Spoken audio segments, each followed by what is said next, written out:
પાર Tapi river link પ્રોજેક્ટના વિરોધમાં ધરમપુર ખાતે જઈ રહેલા લોકોને પોલીસે અટકાવ્યા।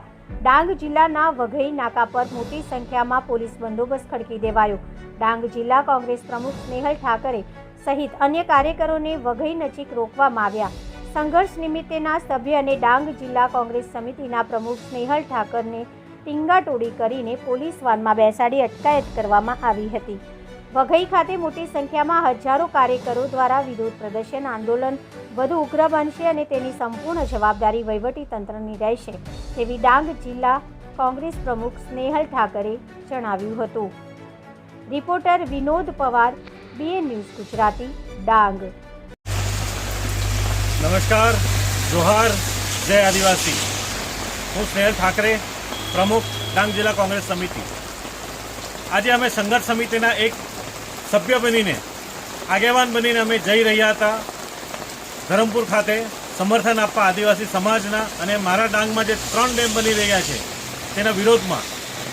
પરંતુ આજે અમોને બધાને અહીં પોલીસે નાકા આગળ અટકાવ્યા હતા અને અમને ડિટેન કરી ગયા।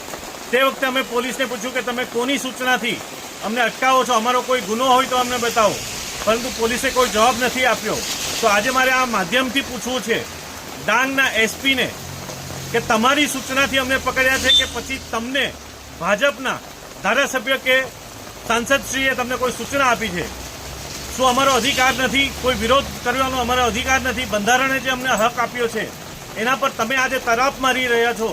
અને આજે આ આદિવાસી સમાજનો આજે પહેલો દિવસ હતો, પરંતુ આવનારા દિવસોમાં જો હવે અમને રોકવામાં આવશે તો જે કોઈ પણ નુકસાન થશે, જે કોઈ આંદોલનો થશે એની પૂરી જવાબદારી આ પોલીસ તંત્રની અને પ્રશાસનની રહેશે।